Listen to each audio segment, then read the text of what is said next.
Hello guys, hello, my name is Yelena, welcome back to my channel.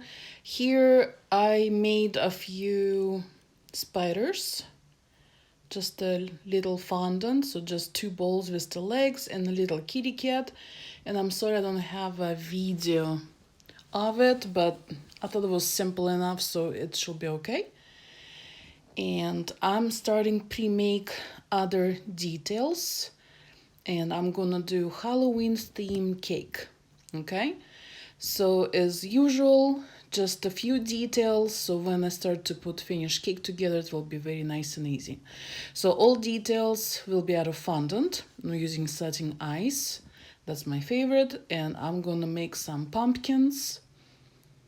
So I'll just roll in a bowl fondant, and I'm using my tools to make indentions for the pumpkin ridges, just like that. So I don't think that's details too elaborate, so I think it's pretty easy. So just make a little markings, kind of like on a real pumpkin, so it's not just smooth round ball. All right, and I'm gonna do several of them, and some will be larger, some smaller. Let's make this one a little taller and skinnier. So again, the same way, just I'm gonna use my tool and press into the fondant, just like that.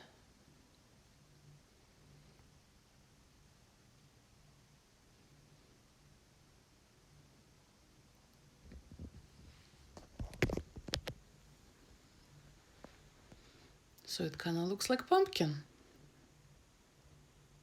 Yeah, just make sure it's taller.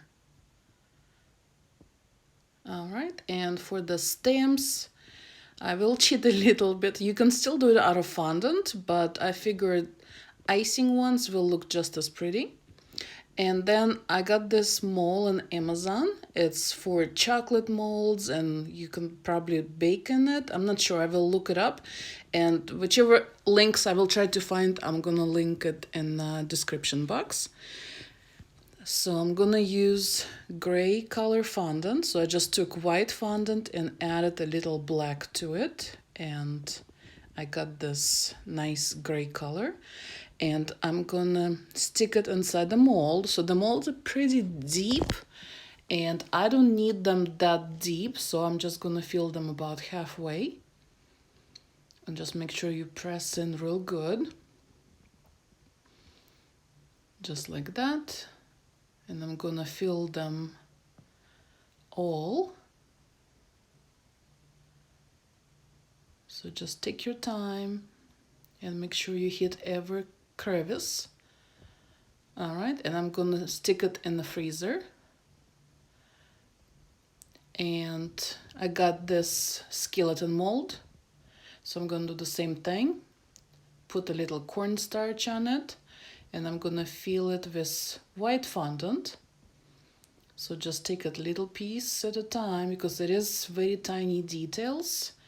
So this is new mold to me, so I'm gonna let you know if it works well or not, because sometimes when you get this small details, it's very hard to take out mold. It's hard to take out of the mold fondant pieces. That's what I'm trying to say.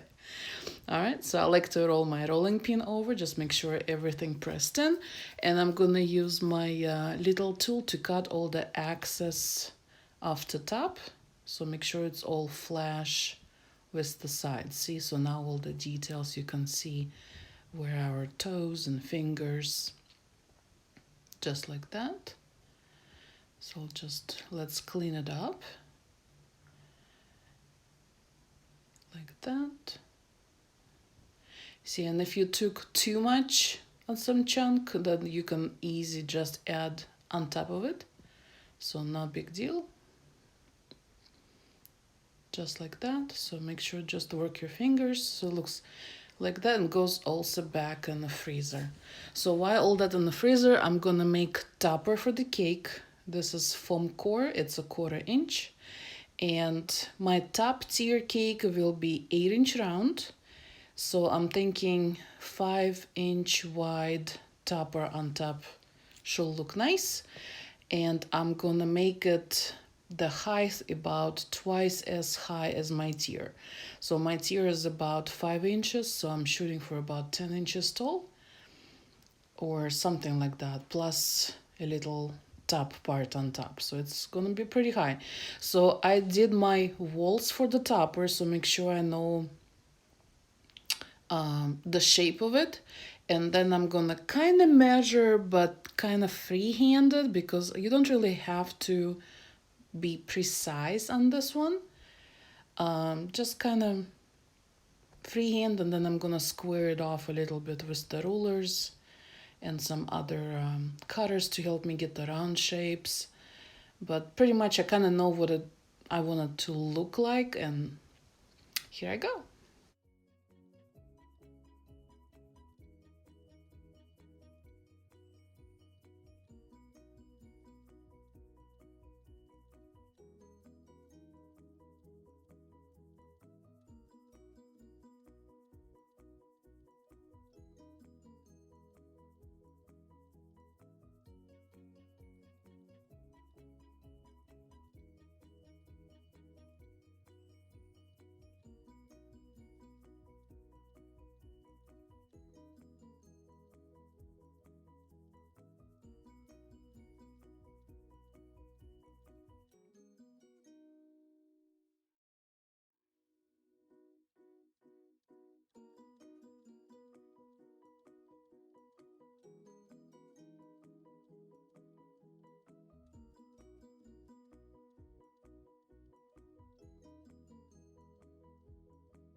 All right, and here's, you can see guys that I decided to do the first tower a little lower than I started.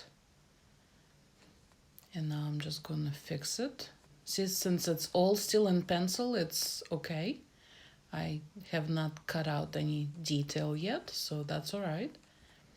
And I'm using just the biscuit cutter to help me with make sure my circles are round.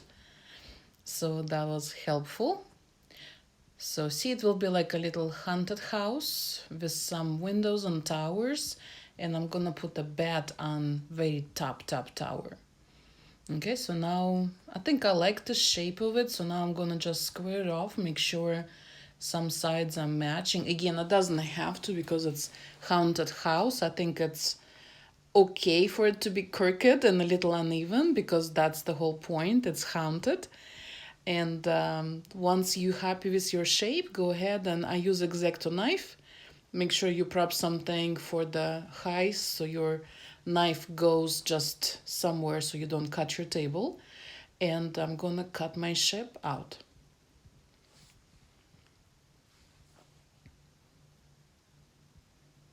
Just like that. And I like to work with foam core. It creates, you can do large toppers with it, and they lightweight, and you can wrap them with fondant, and they always look pretty. So I just use wooden dowels, wooden skewers, I should say. You just find them at the grocery store where the like meat for the shish kebabs, I think they sell it, or just you know, and just stick them in. And let's wrap it in fondant. So roll your fondant as thin as possible without being holes, of course. But the thinner the better. That way your topper will stay light. So that's what we need. We need it pretty but as light as possible. And I'm gonna use piping gel and rub it all over So make sure the fondant sticks, but make sure you don't goop up too much. So just enough to make the surface tacky. That's all you need. If you put too much piping gel underneath, it will be saggy and wet for a long time, and you don't need that. And now I'm gonna pre-cut edges, but I'm gonna leave edge all around. So then when you flip it on the other side, you can wrap your edges. And you shall see. See how much I left? So now I'm gonna rub that fondant with a little piping gel on a brush, so make sure it sticks. And just wrap your edges all around the foam core edges. And I'm gonna cut the excess off and make sure it looks all nice and clean, because that's important. Just work all your angles in. If it's tight spots, so help yourself with tools if you can't reach inside. I use my Dresden tools. See, like that. And just proceed all around.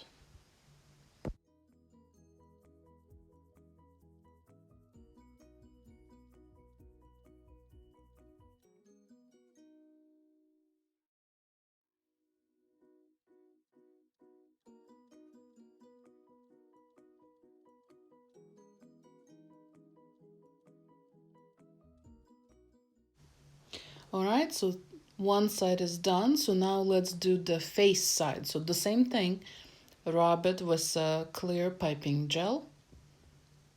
And for still trying to not to put too much weight on it, so all my yellow pieces, so like the windows, they will be yellow on the inside. So I'm gonna go ahead and put those details first.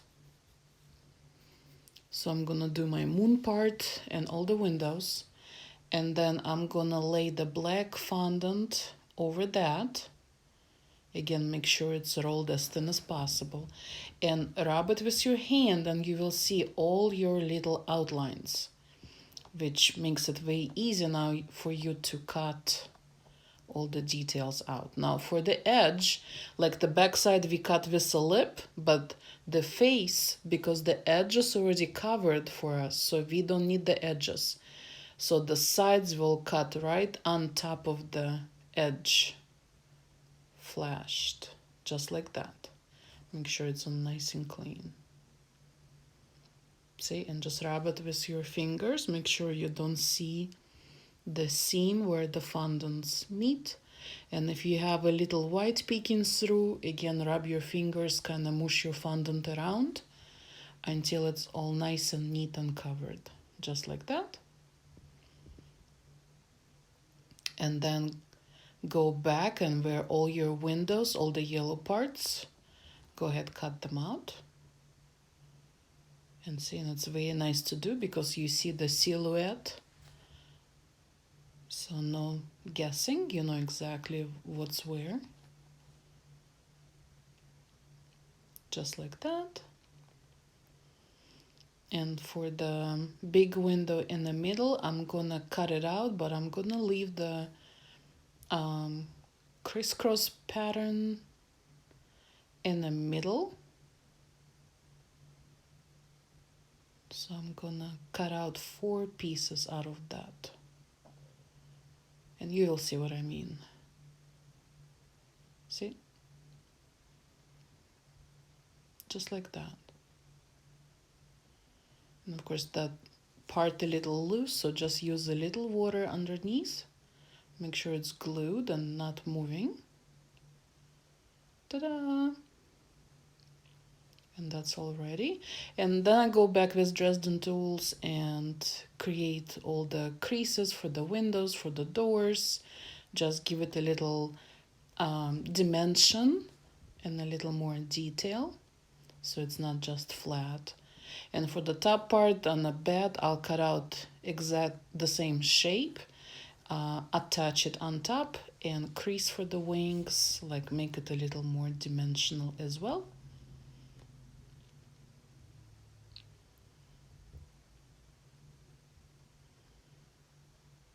All right, then we're gonna attach the roof. Just be creative. You don't have to do the same. You can make your own, but you get an idea. So here's all the tower, and I'm gonna let it dry overnight. That way you can handle it better.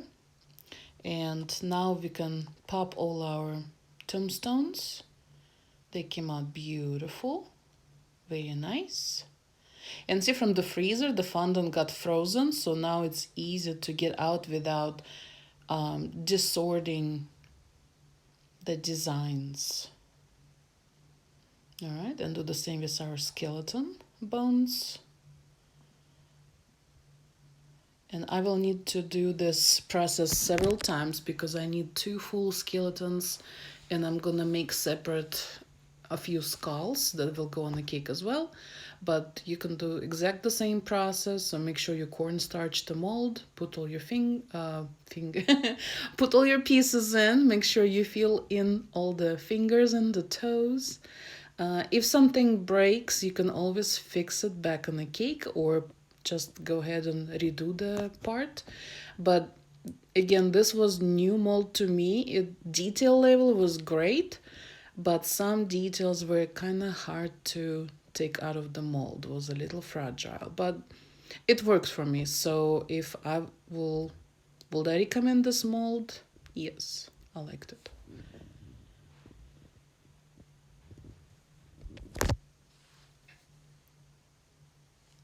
All right, and now the next day, this is early in the morning. Here's my cake. So again, the top was 8-inch round. The bottom tier was 11-inch round. So that was quite a big cake. And because I already pre-made a bunch of details ahead, so today should be just a breeze to go through the decorations, just to put them in. I'm using icing to attach my details because the details already dried, so the water will not stick as I usually do. So I'm just gonna use icing, and here we go.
Alright, now I have this patchwork cutter and I'm gonna use the little bat shape to cut out little bats. For patchwork, I just roll my fondant very thin so it sticks to the table. I dip my cutter in a cornstarch and I press into fondant, leave impression, just like so. And then I use my little spatula to unpeel it from the table. That's the only way how I found it works for me. If you try other way, for me, it's a nightmare. Alright, now for the topper, I'm gonna put straws to put skewers in, and I'm gonna stick all that together in a cake. So hopefully that will prevent from topper tearing into the cake a little more. And of course the topper is so high you can see a little above my wall that I built here, so I'm sorry for the background. Now a little more airbrushing. So I'm gonna use orange to highlight orange fondant so it doesn't look as flat. So I'm gonna create some dimensional parts on it, and I'm gonna use black to deepen some blacks and darkened purple fondant, and I'm gonna use it on the tombstones to highlight the details. Now on the topper, I forgot to show you guys, but I used lime green petal dust to highlight some details, and that's what you see, the green on top of it.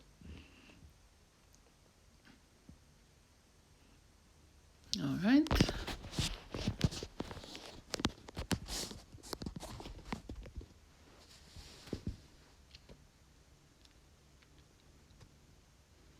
Just like that, but I think the cake, it kind of brings cake to life. And then put my bats, stick pumpkins that we pre-made too. See how it makes it easy when everything pre-made? Just like that. I'm using Oreo cookie crumbs for the dirt.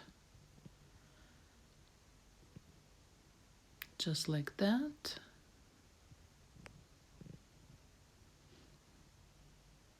Put our spiders. And this is sugar whale I used to pipe spider webs, and I cooked it according to directions on the package. And I think it turned out not bad. It could be a little thinner, but that was my first time and I kind of like it. So I'm gonna attach my webs here and there, and here's the final result. Again, sorry for the background, but here's my bat and the tower, and here's lime green petal dusting on the topper that's I told you about, and I shaded the little windows with orange. Here's all the rest of the cake and the details. Here we go. I think it turned out pretty good. What you guys think? Don't forget to like this video. And I will see you all in my next videos. I love you guys. Bye. Have a spooky Halloween.